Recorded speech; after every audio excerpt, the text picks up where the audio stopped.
Hicks Jr. Sports Podcast. I am your host, Richie, here with my guys, Mr. Idris Salam, Mike Zappi, and Brett Bandick. I will be revealing all our faces in just a moment. On tonight's show, we're going to be hitting on our first divisional NFL preview. We are starting in the AFC East, the home of the New England Patriots, who are tied for the most Lombardi trophies, the home of the only team to play in 4 consecutive Super Bowls in the Buffalo Bills, the home of the only team to go undefeated, including playoffs for a perfect season in the Miami Dolphins, and the first team to win the big game, essentially ushering in the true Super Bowl era in the New York Jets. Lots to unpack here, lots of storylines, lots of player movement, and lots of expectations. Enjoy this intro, and we will be right back. Football is back, ladies and gentlemen.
All right, we are back. Richie Hicks Jr. Sports Podcast here on YouTube.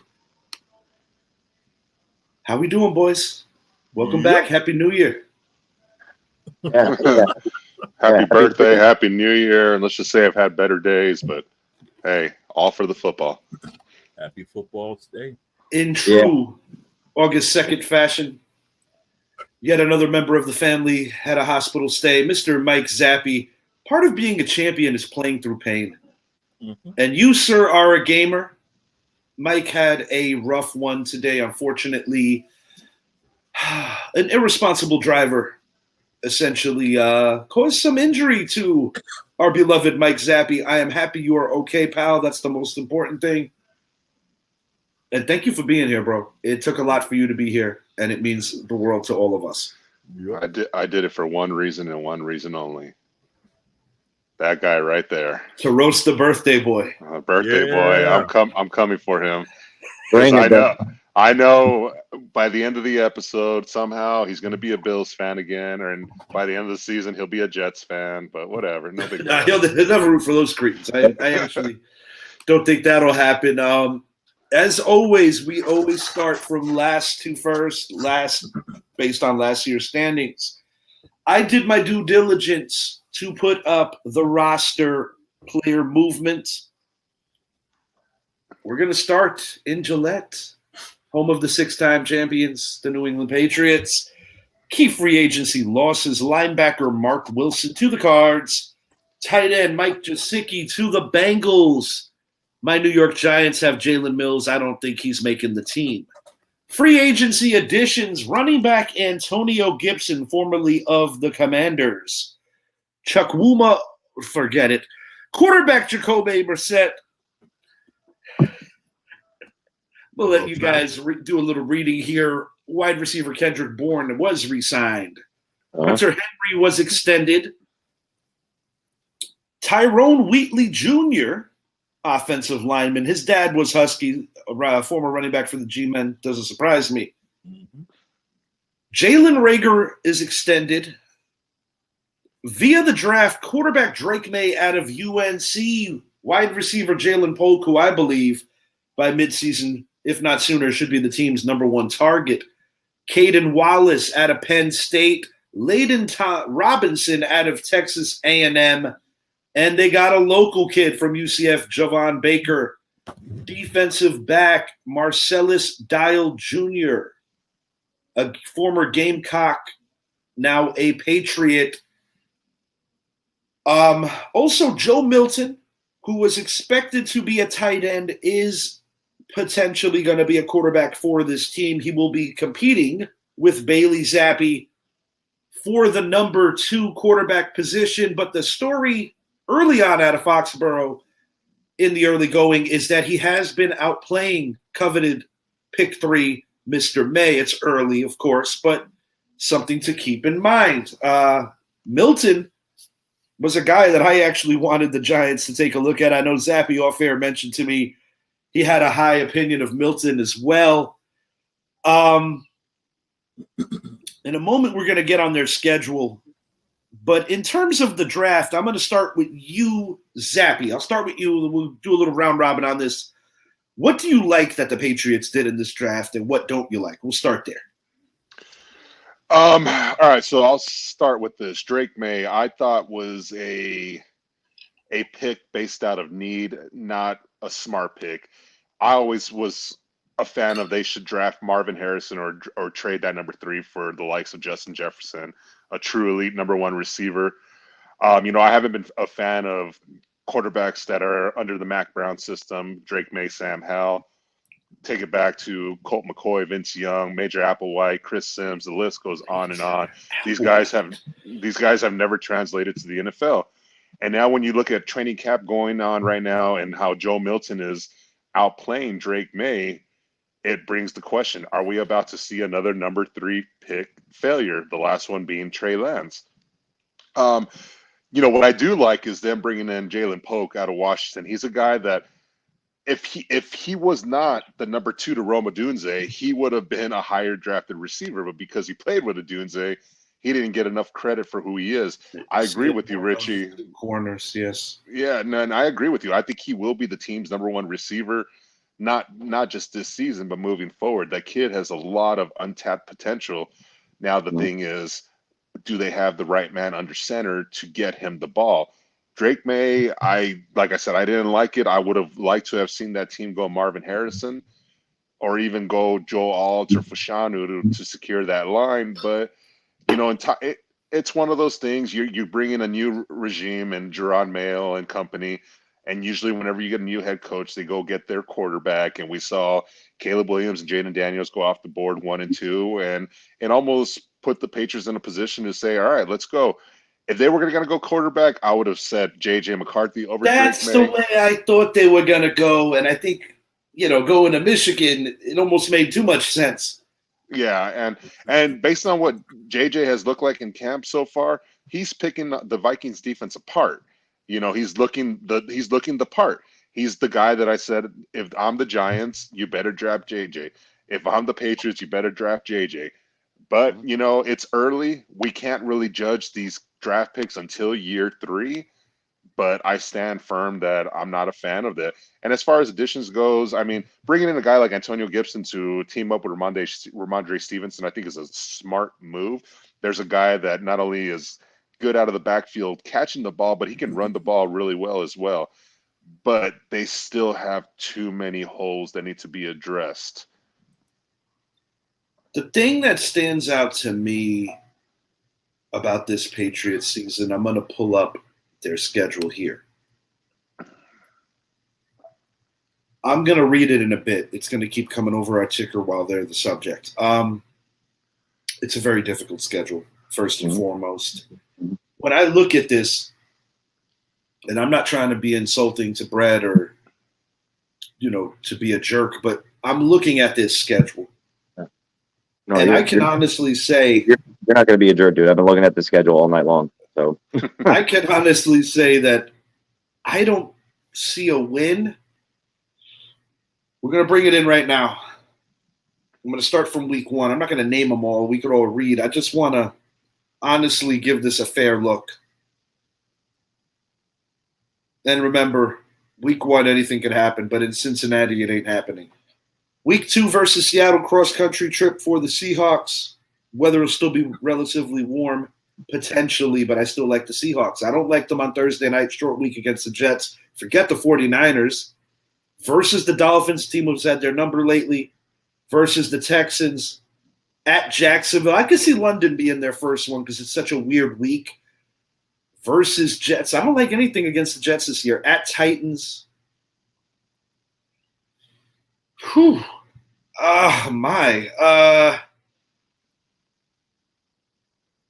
They never lose to the Chargers. I'll give them that. I hate to say this because I know Brett's here.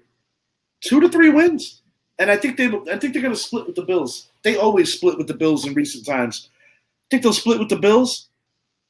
I can see them beating the Chargers in New England. They always beat the Chargers in New England, no matter what year it is. And you can't account for that one random win that you don't see coming. Maybe it's against Indy. Maybe Indy comes off a divisional game, sleeps on the Patriots. They're still professionals. But I got news for you. I do know that they have a good defense. You made a good point off air, Zappy, that as the season prolongs, Matthew Judon with that contract situation wanting more, he could potentially get dealt if the Patriots are off to a 1-5, 0-6, start something in that nature when the deadline moves around. I do think Gerard Mayo is the right man for the job. I actually mean that. But it's going to take time. And sometimes the best way to get better is by being terrible. I got the Patriots going 3-14. Last in the AFC East. Tied for worst record in the NFL with the Carolina Panthers. And it will come down to certain scheduling to see who has the number 1 overall pick. Carolina and New England, in my opinion, because of the issues on the offensive side of the ball, are the 2 worst teams in professional football right now. Good take. Well, Rich, Zappy, I like both your takes on the draft info. I agree with both you guys. If we were going to get a quarterback, I really did want McCarthy as well. Oh yeah, you went on record saying that. We have the footage here on the show. Yeah, I wanted him, but I knew they were going to draft May. I knew they were going to draft him, or I don't know for the life of me why they wouldn't go high on a receiver. Like Zappy, you said, Marvin Harrison, Dunze. You can always, build a bridge with a quarterback, especially the way the free agency is now, and then, draft the next few years. You know what I mean? Like, it's just, I don't. Brett. You make a good point. You settled for Mac Jones. He happened to just be there at 15. He just happened to be there at 15. You know what I mean? But yeah, this draft was interesting. I definitely like the Jalen Polk kid. I think Richie, same thing. I agree with you guys. I think he's going to be a number 1 going. Hunter Henry's going to have the second most receptions on your team, in my opinion, because he's a security blanket. Our backup tight end is another veteran in Austin Hooper. He's on the team now. Wide receiving core. You guys have been nailing me on this, all off season. The no name offense. Jalen Polk is there. You still got your Kendrick Bourne. Juju, unfortunately, is still there. We'll probably deal him out to somebody. I honestly forgot he was still there. No, he's still there. Juju's still there, and you're right because he signed a 2-year deal. Taquan Thornton, he's still there. He's got a lot of speed, and Zappy's boy Kayshon Boutte. We still got that booty. Still got that booty on our team. But even though with that, we don't have a good receiving core. You guys already hit on our quarterback depth chart. The best player is Ramondre Stevenson on that side of the football. He's 100%. I think he's a borderline Pro Bowler. I have a high opinion of him. Yeah, no, he's a great ball player. Jacoby Brissett, he's a veteran. He's played with us in the past. He's been coached under Mayo before. You know what I mean? So he kind of knows what he's getting into. But as of right now, you have Brissett, May, Zappy's boy. You still awake, Zappy? Or your eyes shut? Yeah, I'm still here. Okay, all right.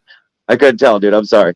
But yeah, you got Zappy's boy and excuse me, Bailey Zappi. You know what I mean? So it's the quarterback depth chart for this team is no bueno. So and the thing is, you're going to lose somebody to the waivers. We're just going to roll the punches. We're just going to have to roll the punches and stick with this freaking rough ass schedule that we got playing against the NFC West this season and AFC South. I think 3 wins. A little too drastic. I still have them winning 6 games, believe it or not. I have them going 6-11. I told you before, I have them sweeping Buffalo. Sweeping? I have them sweeping Buffalo this year. What, are they a cleaning service? No, I don't like Buffalo's team this year, dude. I really don't.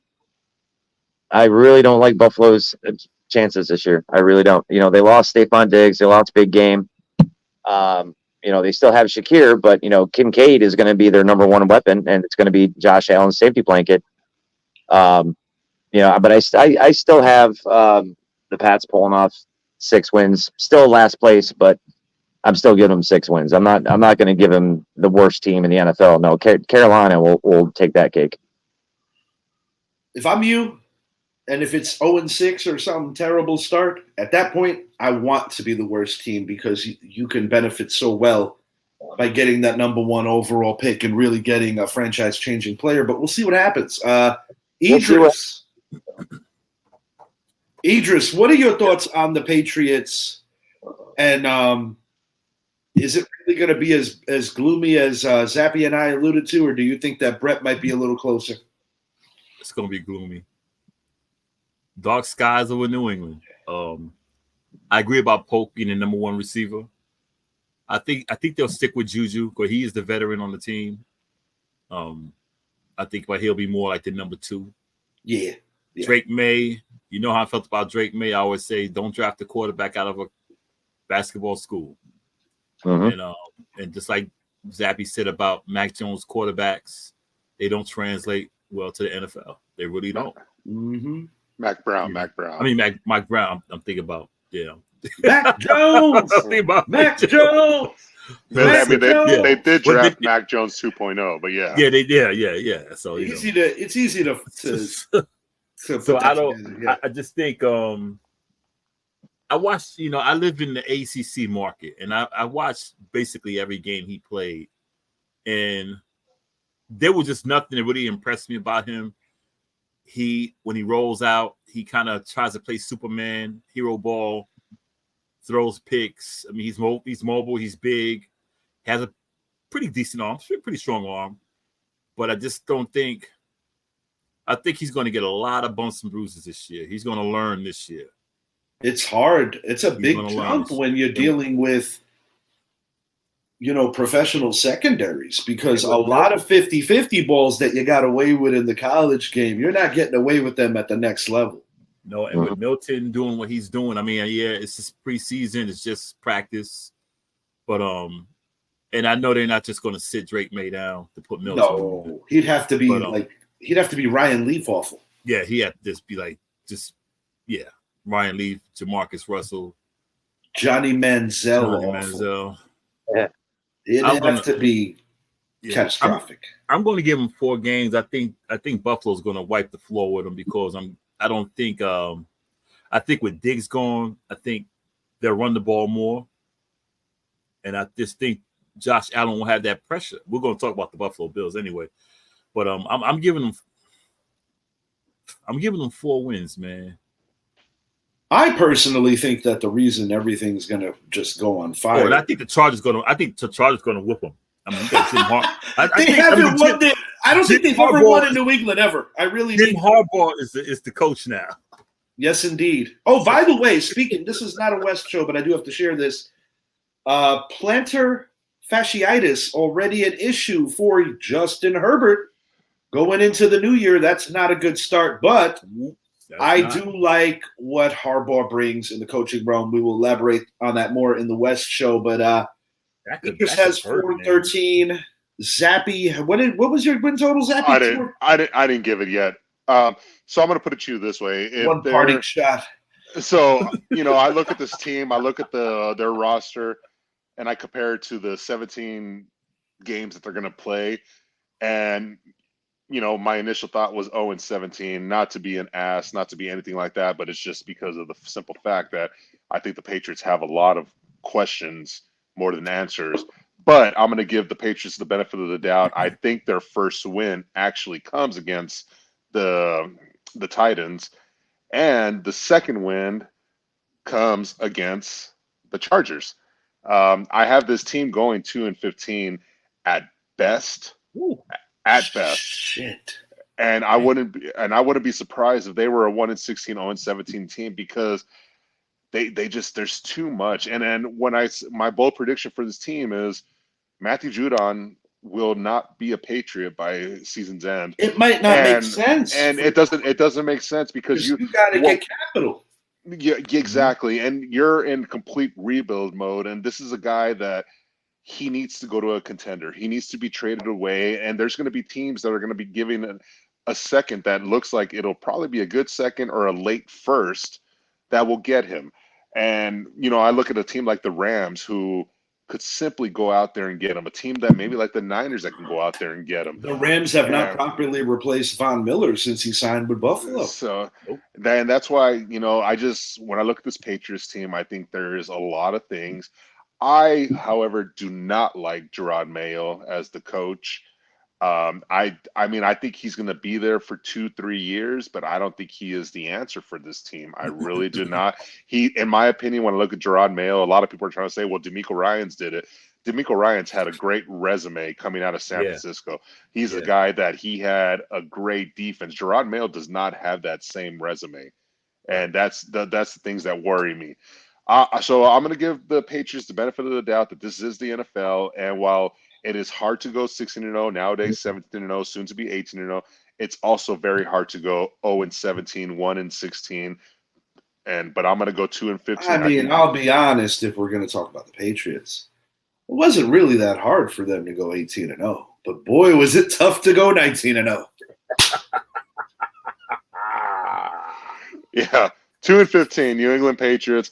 They will get swept in the division. I'm not going to break down the Dolphins, Jets, and Bills because we're about to do that. But that's just the way I see this team. Rookie quarterback, rookie head coach, not enough veterans on the team. And the fact that you're alluding to Juju Smith-Schuster being the locker room presence, Mr. TikTok himself, no. Yeah, right. Brett, anything you want to say on the way out? No, I'm good. 6-11 for me. Oh, my God. You are one optimistic man. Hey, I'm going to give you credit, though. That's a lot higher than I thought you were going to say. I thought you were going to go with a 9-8, 12-5, and say we're going to dump it off to our receivers, 5-yard gains. Oh, about a month ago he was talking like that. I think he started really looking at that schedule and being like, "Oh shit!" No, the schedule's brutal. All right, we're going to move it along to Gang Green, East Rutherford, New Jersey, New York Jets. Key losses. Tight end C.J. Uzomah never really caught his traction. He is an Eagle now. Corey Davis is released, still on the market. Quinton Jefferson is a Brown. Bryce Hall, not to be confused with Brees, Buccaneers. Jordan Whitehead, also a Buccaneer. Edge rusher Bryce Huff, Eagles. Free agency additions, Ashton Davis, re-signed. Wide receiver Mike Williams, I think it's a great pickup if he could stay healthy opposite Garrett Wilson. Left tackle Tyron Smith, Zappy, very familiar with that man. Solomon Thomas, defensive tackle. C.J. Mosley is back via trade. Edge rusher Hassan Reddick, I think he could have a great time going back to New Jersey. Olu Fashanu, one of the better linemen in this draft, the second best in my opinion behind Mr. Alt. Out of Western Kentucky, Malachi Corley. Braylon Allen, a guy who I enjoyed watching at Wisconsin. Running back Isaiah Davis. This is insurance for Brees Hall. That's why they went there twice.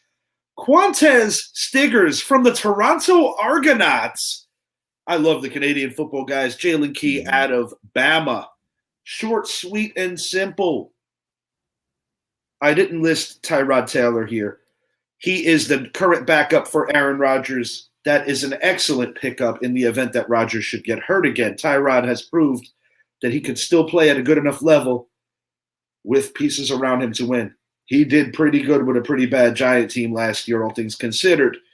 if Mr. Rodgers can play at minimum 14 to 15 games, I think they're looking at 11 to 12 wins. And I'm not going to say they're going to coast to a division title, but I think they're the most talented team in the division.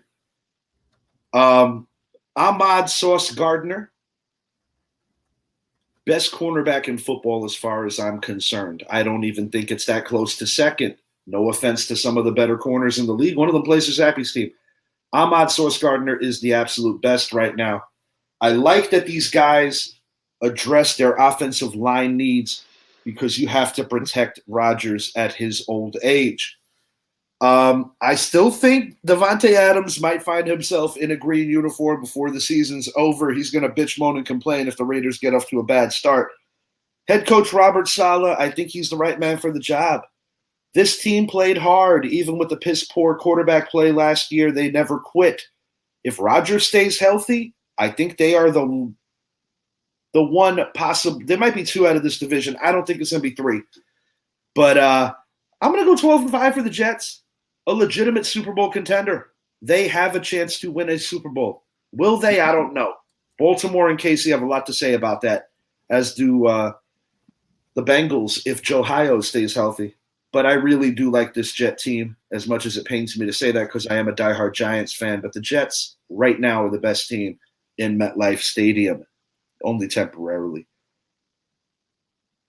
All right, so when I look at this Jets team and I look at their schedule compared to the other three teams in the AFC East, they have the easiest road between the three of them. When you look at their home games versus away games and compare it to the others, the difficult competition, I mean, yeah, week 1 Niners game, that's going to be hard. That's a potential Super Bowl preview. I might have been a year off because that was my pick last year. But I'm going to go out on the limb right now. I'm going to say it. New York Jets win week 1 at Levi Stadium in Santa Clara, should I say. This Jets team has everything in place, whether it's with or without Davante Adams. They have everything in place. We said this about them last year, but what I worry about this team is the word health. Yeah, and I look at Aaron Rodgers coming off of that Achilles tear. Breece Hall is only a little over a year removed from that ACL tear. Good point. And I look at the running back depth with the Jets. If something happens to Breece Hall, you're going to rely on two rookie running backs. Got to share the room, and that's going to be very difficult. That's very difficult. I thought, when I see they bring in a Hassan Reddick, yes, he's a little cheaper than a Bryce Huff, but Bryce Huff, in my opinion, is on the way up while Hassan's on the way down. Hassan was pissed about getting traded to the Jets, too. Yeah, and rightfully so. But the Jets give him the better opportunity to win, in my honest opinion. This Jets team, and when I'm mentioning health, yeah, you brought in Tyron Smith. Once again, the word health comes into play. He's a guy that hasn't played a complete season in 6 years, I want to say, maybe 7. But, going into this, all things considered, thinking that they're going to stay healthy, Aaron Rodgers does not get hurt.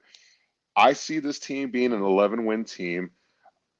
And I don't think really, just because of the schedule itself, I don't really think there's another team in the division that can really compete with them.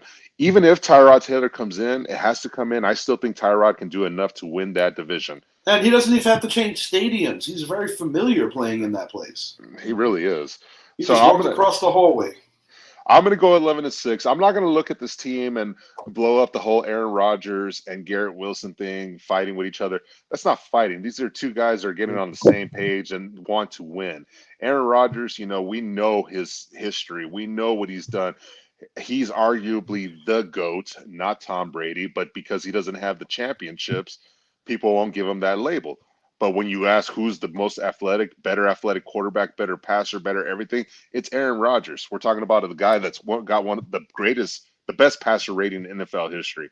Look at a lot of things. These are incredibly impressive, even with the off year, the final year in Green Bay. Exactly. So, again, 11-6. This team, in my opinion, wins the division. And in my honest opinion, probably will be the only team coming out of that division for the playoffs, but there's another team in that division that I think will be fighting for the final wild card spot. That will be revealed here shortly. Brett or Idris, who wants to go next? Okay. I'll go. I agree with that. I think 11-6 is fair. But I probably third place out of AFC going to the playoffs. Fellas, the big if factor is what is going to hurt this team if anything does happen to Rodgers or Breece Hall. Rodgers isn't getting any younger. Okay, you guys already hit on the offensive line. But to keep up that protection all season long in the elements where they play, it's going to be tough. As the season goes on, the weather gets colder up there. It's hard to keep your bodies healed and play in a season this long now.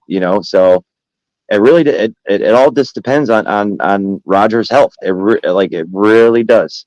I'm also concerned if Mike Williams does the typical month off due to injury, because number 2 receiving spot is going to be huge opposite of Wilson, because there's some really good corners that these guys are going to be going against.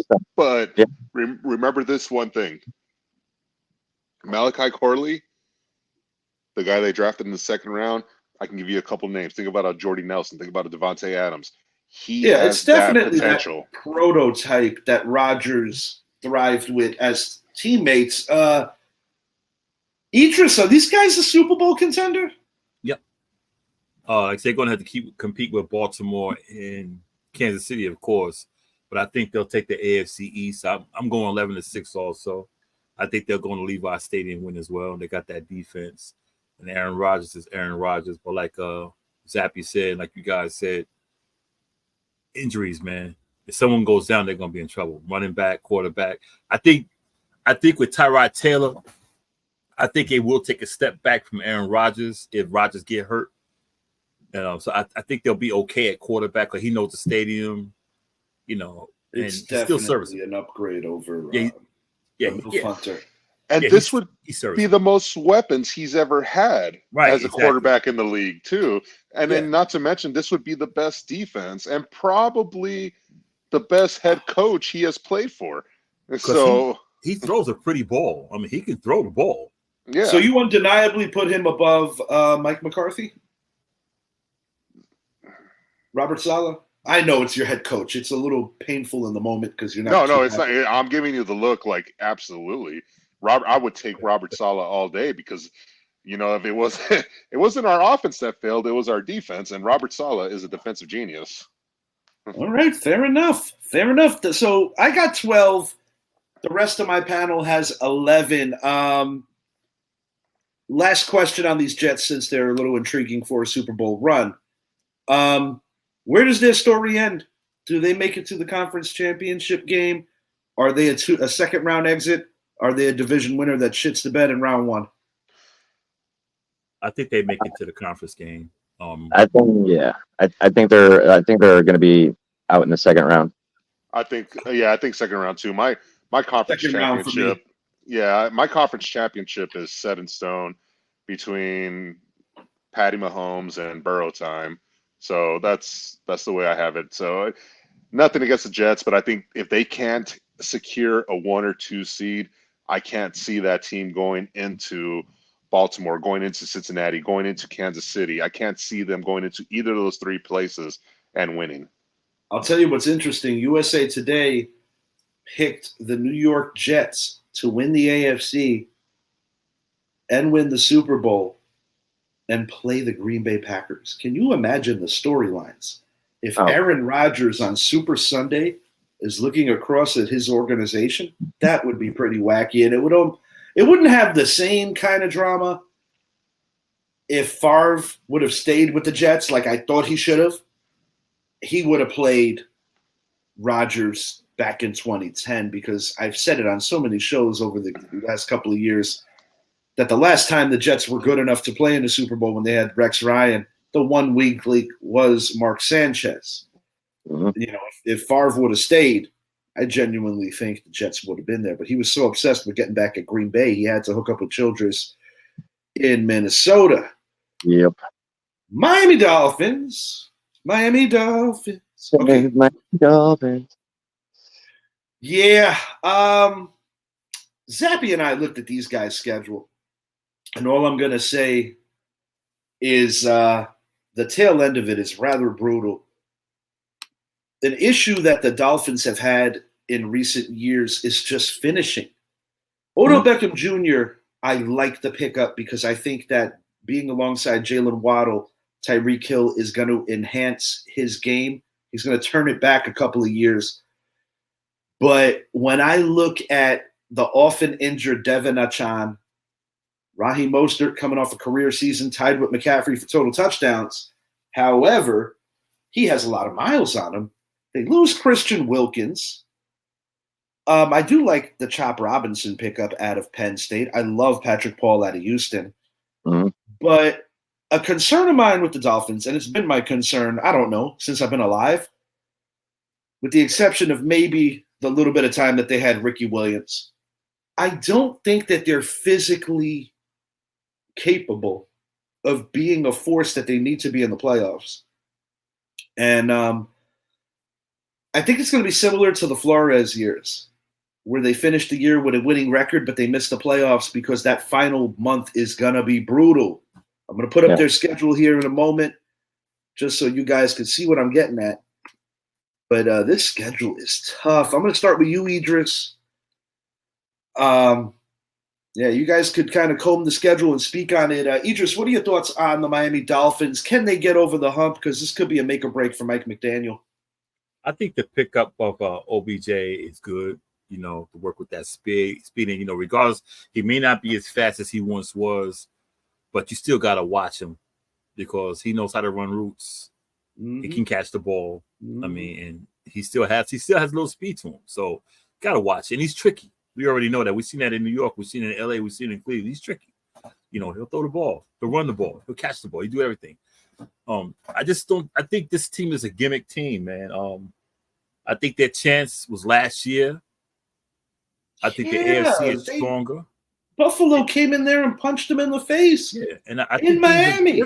Because now you got the Jets to deal with, and Buffalo's going to be still. As I said, Buffalo's going to be tough, man. And I think they'll take a step back. I'm going to go 10-7, third in the division. I'm going to go 9-8. I'm right with you, more or less. Yeah, give or take a game. Yeah.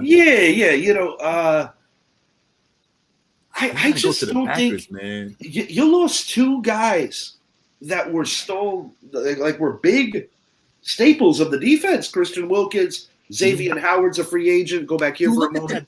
Look at that schedule, man.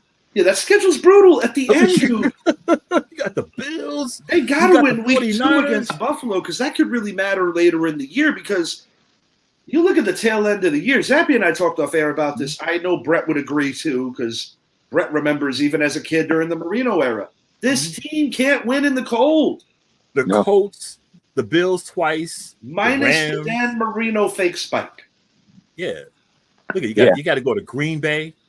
At Green Bay Sunday night versus the Jets. It's going to be cold. At Houston, that could be a 50-50 depending on how things are going. Because the Niners, it gets a little chilly out there too that time of the year. The Browns got defense. At Jets. That final month is brutal. Yeah. And Tua Tagovailoa after that contract too. Going to be a lot of heat coming down. And I think Mike McDaniel might be replaced after this year. Cleveland's going to be cold. Green Bay's going to be cold. Cleveland's a different kind of cold. The steak by the lake is frigid. Yes. Yeah. Missing the playoffs. I agree with Idris. Yeah. Third place. I agree with the record at 10-7, but second place in the AFC East. I definitely agree with the record. I mean, the first 8-9 weeks, it's anybody's game, but I think that's advantage for Miami. Like we all agree they have an explosive offense, very high octane, very explosive, very fun to watch team. But the fellas already hit on it. Can they be one of those teams that can finish out games late in the fourth quarter, and be physical with those other teams like Baltimore, KC, the Jets, and so on. That was a problem with Green Bay that you used to bring to our attention, how they were too finesse to play in that kind of weather in the end of the Rodgers era. They were too finesse, and that's just they are. They are a finesse team that relies heavily on speed and mismatches. But good point, Brett. In the dog days of freaking December, January, especially on that schedule when you got to travel up north. I don't see it panning out too well. I don't see them being a better defense than last year. They lost some important pieces. And who is Tua's backup if he gets hurt? Skylar Thompson. Oh, Thompson's still there?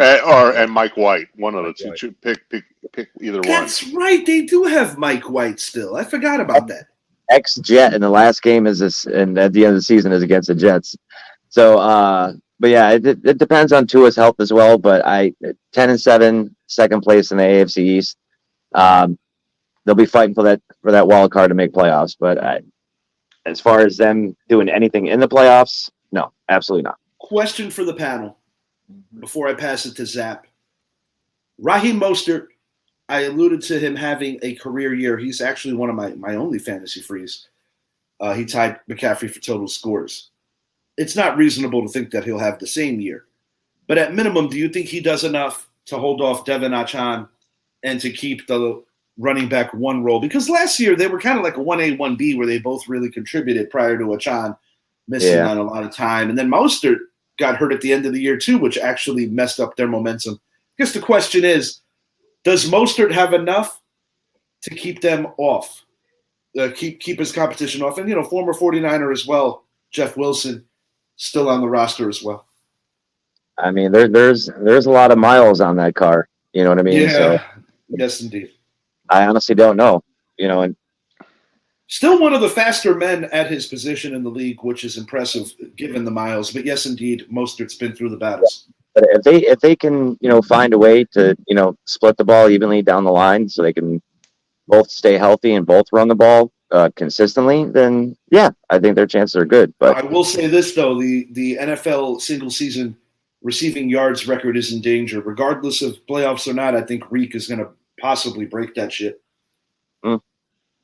See, I'll go after you, Idris. Mr. Zappy. All right. So to answer the question, yes, Raheem Mostert will be replaced. Devon Achane, when I look at him, I see Jamal Charles 2.0. Last year, if he did not get hurt, he would have been the starting running back towards the end of the year. From there on, all right. And you talked about key losses with this team. You hit on Christian Wilkins, Xavier Howard, but you can't forget about the fact that they also lost Raekwon Davis, another defensive tackle in that team. And, they brought in Neville Gallimore to be their starting nose tackle. And I know a lot about Neville because he has spent his early career with Dallas. And if you ask me, would I take Neville over Raekwon or Christian Wilkins? No, absolutely not. But it's the nature of the game. They had to pay their quarterback. They had to pay one of the receivers. They're about to have to pay another receiver. Sometimes you have to let loose with certain prospects or certain athletes, veterans, whatever the case may be. When I look at this Dolphins team, this is what I see. I see a team that is going to be glorified early on in the season. And when I say glorified, I see a team that's going to start 5-0. When I look at their early schedule, they have the makings to start 5-0, possibly 6-0. Early on, by week 10, I think 8-2, maybe 7-3. But that second part of the season, when the meat and potatoes really comes into play, no, absolutely not. When we look at guys like Tua, a guy from Alabama, from Hawaii.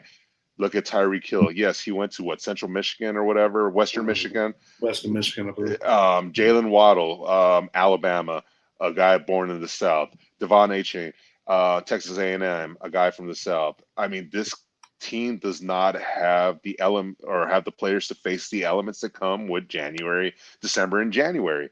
Mm-hmm. They will, in my opinion, have the early division lead. However,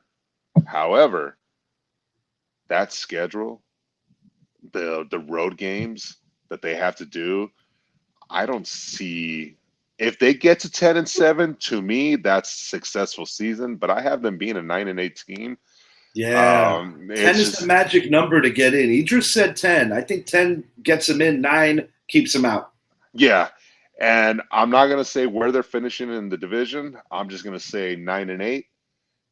And there might be a lot of changes coming up with that team. It might not be Mike McDaniel. I think they just need to hire a more competent defensive coordinator to come in there. Vic Fangio was the guy, but maybe he wasn't. Maybe his style didn't work. But yeah, 9-8, hot start, bad finish. Think about the Redskins back in '98 when they started the year, 7 or 8-1, and didn't even make the playoffs. This is what I see. This is what I see this Dolphins team being a team that's going to get off to a hot start, but not make the playoffs. And Tua, I can't sit here and say, oh, he didn't deserve the contract, because now it's no longer whether you deserve it or not. Now it's whatever the market dictates. I'm happy. Alluding to Deshaun Watson, man, that deal fucked up the whole market. It really did. Yep. And and we're going to see Tyreek Hill get another contract, but even with the addition of OBJ, one of my biggest things with the receiving core is their size, and you still don't have that 6'2" prototypical wide receiver that can go get the ball in the middle. They don't have that tight end. They're missing a lot. 9-8. All right, I got him missing, and I believe 9-8 will have him missing. I think Idris's prediction of 10-7, that is the magic number. They got to win 10, or they got to have a tie, like 9-7-1, something like that. Get him in. Idris, you were pretty high on your opinion of Josh Allen despite some of the losses. Yeah. Let's start with you for Buffalo. You feel confident that they could run the rock and take a little bit off of Josh with the new receiving corps. I like Shakir. Keon Coleman out of FSU, I believe in time is going to be a very good wide receiver. But all in all, what is your outlook for the kind of season that Josh Allen and the Bills will have? They go as far as Josh will take them. We all know that. Yeah, like I said, and like I've been saying, I think with Diggs gone, the pressure will be off of him from having to always throw him the ball. Like, give me the ball, all the drama. That's a big load. Yeah, Diggs is good, but look at Diggs' track record. Everywhere he's been a knucklehead. So, I mean, in the last few, even last year in the playoffs, I mean, come on, man. The ball went to him, and he dropped the ball. Yeah, he did let down his team. He let his team down last year. After the year before, basically berating Allen on the sidelines in the snow. So I think this year they'll run the ball, because we saw when they ran the ball, when they fired Ken Dorsey. They ran the ball. They were a totally different team. So I think I thought they were gonna beat KC. I really did last year. They should have beaten KC. They should have beaten. I mean, they lost a little bit, but the pressure's off them. But they still got to go against the AFC East. They got to go against a Jets team that's going to be improved. Oh yeah. And Miami still has the threats.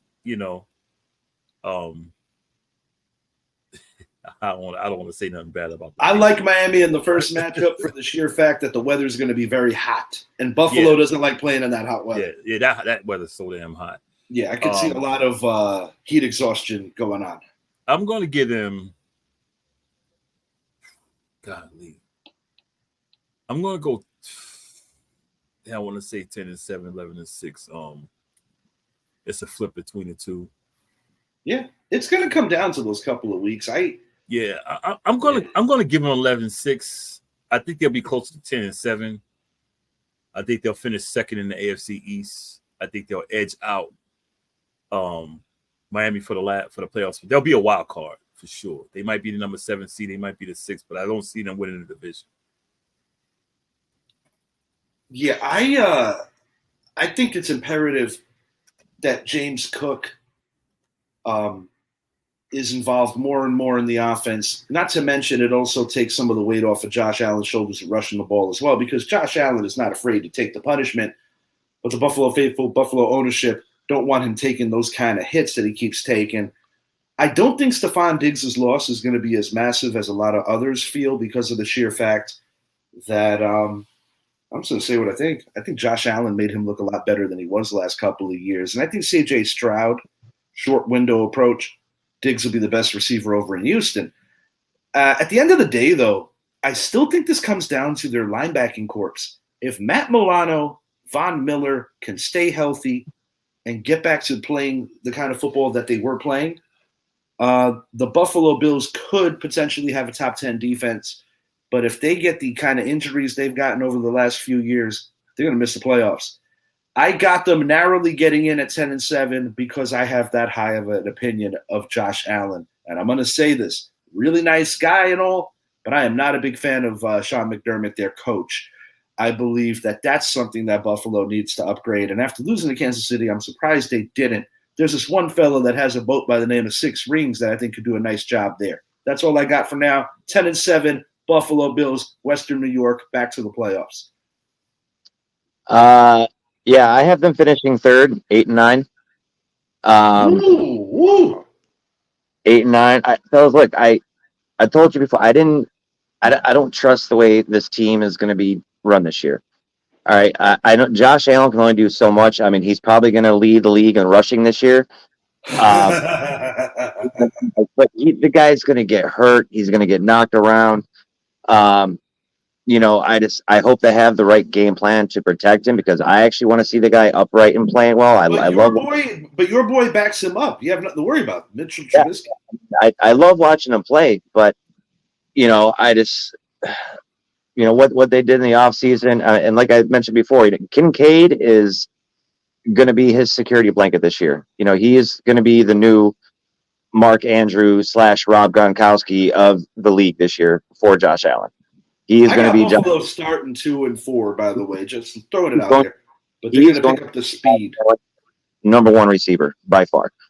2-4 start, but they'll pick it up second half. I'm just reading this off of it, but you continue, Brett.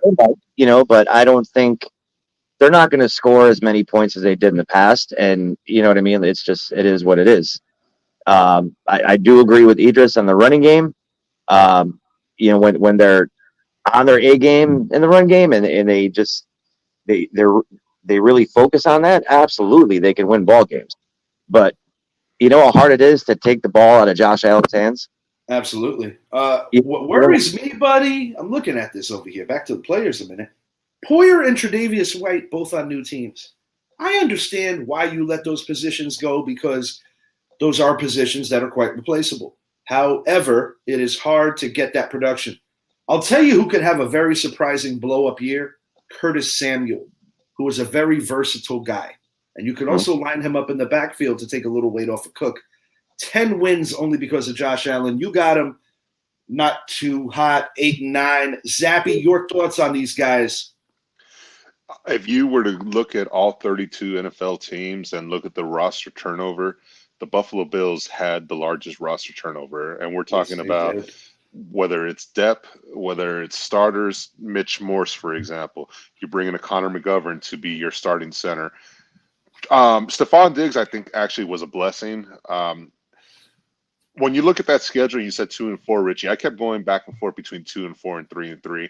I cannot see them losing 3 straight road games. I cannot. I think their win will come at Houston. I think they go 3-3 in that early start. When I look at what the team has offensively, yes, Dalton Kincaid is not only going to be his security blanket, I think he's going to lead that team in receiving. I think Khalil Shakir will have himself a nice season. I look at Keon Coleman as being the key for the turnaround, whether they start 2-4 or 3-3. It's very hard. It's very hard for receivers to get going unless if your name is Justin Jefferson. He kind of has to hit the ground running for them to go where they want to go. Exactly. And, I look at this Buffalo Bills team. When you look at the roster, after that brutal start, it does actually get a lot easier. The Dolphins have it hard late. The Bills have it hard early. If the Bills come out of that 4-2 after the first 6 games, Josh Allen is this year's MVP. I will say that right now. Yeah, and you know, Zap, I did mention to you that I thought he could be one of those dark horse candidates. It's weird that I would call Josh Allen a dark horse candidate, but mainly because everybody, says, "Oh, he lost his best receiver." Idris will agree with this too. A lot of times when quarterbacks, great quarterbacks, lose their main weapon, it enhances their play because now they scan the field in a different way. They don't have that constant pressure. Let's be real. Most receivers are divas, most of them. And you always got that in your ear. Get me the ball, get me the ball, get me the ball. And sometimes it does prohibit you from being a better all-around player because you're constantly trying to feed a guy's ego as well as his statistical values. But, I mean, if that does indeed happen, Josh Allen is going to be an MVP candidate. I just am asking – I need the last 2 minutes to say something, but we're coming up on the final four, and we got to get out of here under the hour with the pre-record. So I'm going to short and sweet.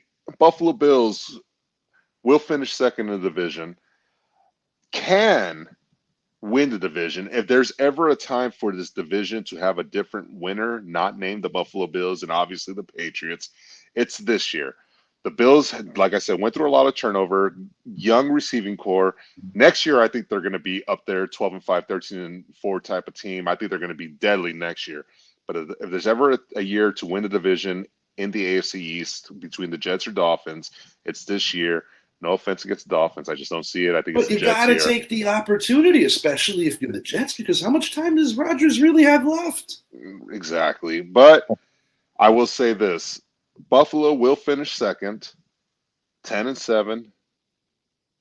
They will be competing with two other teams, one out of the AFC North and the other one out of the AFC South for that wild card spot. Will not name what two teams, but I think this year, this division is the division for the Jets to lose. I'm going to go with two teams that played in the 1995 AFC Championship game that came down to a Jim Harbaugh bomb. Just throwing it out there. That's what I think. Two things I want to say before we get out of here. And by the way, guys, this was some great, great insight. Those are my two teams. Yeah, I really – oh, shit. Is it really? Yeah. Are we agreeing again on another East show now? Idris, Brett, Zappy, bro, the fact that you're here is incredible. I almost fell asleep a little while ago, That's actually. okay. That's okay. Brett's boring, I know. It happened when Brett was talking. I understand. Brett, you're a great sport for dealing with this shit, knowing that your team is up against it all, but I appreciate you just being you, bro, and always having that little bit of extra optimism. Idris, as always, just appreciate the way that you break down quarterbacks and just with an honesty that more times than not proves to be true. And Zappy, you always find loops in the schedule that turn out to be right more times than wrong. August 2nd is a very, very important day. Number one, it is Brett Bandic's birthday. So happy birthday to you, buddy. Thank you, sir. Air the dog. I planned this show with that in mind, that it was indeed your birthday, and I also figured that it would be a way to not get you roasted up too bad by Mr. Zappy. Also, non-football related, but got to make a shout out to this. August 2nd, the day that the New York Yankees lost the captain of all captains, Mr. Thurman Munson. I proudly wore the number 15 for years in every sport I played. He was my dad's hero. And you know what? You know what? Hey, I'm stuttering. You know who else's birthday is today? Go ahead. My late brother, Michael. He'd have been 62 years old. I was not aware of that. Rest in peace, Michael. Yep. Was not aware of that. His birthday was August 3rd? August 1st, actually. August 3rd. Oh, wow. First. Numero uno, primo. Thomas Edward Patrick Brady. August 3rd. Okay. I thought you were talking about today. I said, no, man. Oh, yeah. We are coming up on the final 20 for Mr. Salam, for Mr. Bandic, for Mr. Zappy. I'm your host, Richie. Football's back. Our next show, announcements to come, will be the NFC East. Until next time.